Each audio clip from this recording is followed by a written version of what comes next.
ব্রিটেনের জাতীয় পরিসংখ্যান দপ্তর অফিস ফর ন্যাশনাল স্ট্যাটিস্টিক্স যে নতুন তথ্য প্রকাশ করেছে তা লন্ডনের জন্য বেশ উদ্বেগজনক একটি চিত্র তুলে ধরেছে।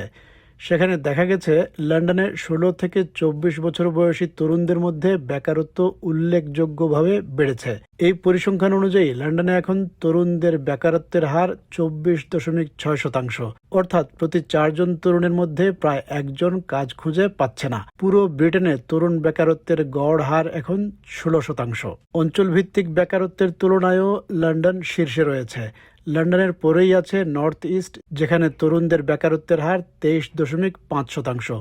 অন্যদিকে নর্দার্ন আয়ারল্যান্ডে এই হার অনেক কম, মাত্র ৫.৯%।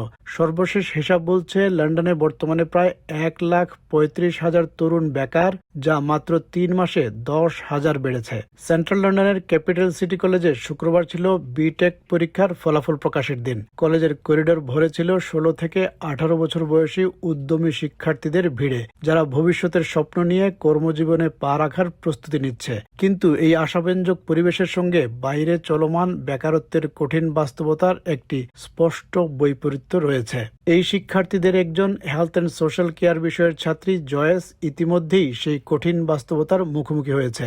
একটি পাবে খণ্ডকালীন চাকরির জন্য সে প্রায় ১০০টি আবেদন করেছিল, কিন্তু বেশিরভাগ ক্ষেত্রেই কোনো উত্তরই পায়নি। তার কথায়, এতে নিজেকে অকেজো মনে হয়, যেন তার পরিশ্রম ও যোগ্যতার কোনো মূল্যই নেই।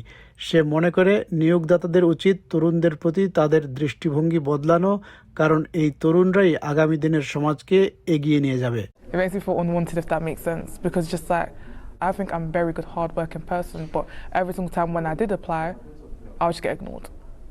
So what would you like to see change then? I would like for jobs to actually open their view about young people, because young people is the new generation, like we're the face of this world now. কলেজের শিক্ষকরা শিক্ষার্থীদের ভবিষ্যতের জন্য প্রস্তুত করতে সর্বোচ্চ চেষ্টা চালিয়ে যাচ্ছেন, কিন্তু তারাও স্বীকার করেন পরিস্থিতি সহজ নয়। তাদের মতে সমস্যাটা তরুণদের ইচ্ছাশক্তি বা উচ্চাকাঙ্ক্ষার অভাব নয়, বরং মূল সমস্যা হলো সুযোগের অভাব। তাই তারা থেমে না থেকে ইতিবাচকভাবে এগিয়ে যাওয়ার এবং নতুন উপায় খোঁজার ওপর জোর দিচ্ছেন। I'm really disappointed with where we are at this moment in time. I think what's really important though is not to sort of stand still, and I think we have to be really positive and move forward and look at sort of proactive ways in which we can sort of address the concerns that are coming through. And when I'm speaking to our young people, it's not because they lack ambition, it's not because they lack drive, it's access to opportunities. এই লক্ষ্যে কলেজটি বিভিন্ন শিল্প খাতের সঙ্গে কাজ করছে, যাতে শিক্ষার্থীরা প্রয়োজনীয় দক্ষতা অর্জন করতে পারে। বিশেষজ্ঞদের মতে বর্তমানে অনেক শিল্পেই দক্ষ তরুণ কর্মীর অভাব রয়েছে। তাই তরুণদের শুধু পেশাগত দক্ষতাই নয়, আত্মবিশ্বাস এবং সামাজিক যোগাযোগ দক্ষতাও গড়ে তোলা জরুরি, যাতে তারা কর্মক্ষেত্রে নিজেদের জায়গা তৈরি করে নিতে পারে। At the moment we have a massive skill shortage of young people coming into the industry.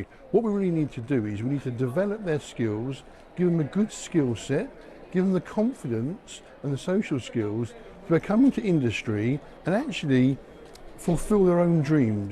তবে বাস্তব চিত্রের আরেকটি দিক তুলে ধরেছেন কিংস্টনের একটি ক্যাফের মালিক জেন, যিনি নতুন কর্মী খুঁজছেন। তার অভিজ্ঞতায় অনেক তরুণ সিভি জমা দিলেও তাদের মধ্যে আত্মবিশ্বাসের অভাব দেখা যায়।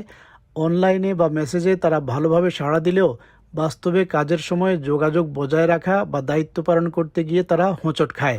People are coming through the doors and giving their CVs. There is no confidence at all. When I'm WhatsApping them about the day that went and what is the expectation, they're incredible. But putting it into practice and communicating when their shifts are on, they fall apart. সব মিলিয়ে পরিবর্তনশীল এই বিশ্বের সঙ্গে তাল মিলিয়ে চলার চেষ্টা করছে লন্ডনের এই কলেজ এবং এর শিক্ষার্থীরা, কিন্তু তাদের সামনে যে চ্যালেঞ্জগুলো রয়েছে তা সহজ নয়, এবং সেই চ্যালেঞ্জ মোকাবেলার জন্য প্রয়োজন আরও বেশি সুযোগ, প্রস্তুতি এবং সহায়তা।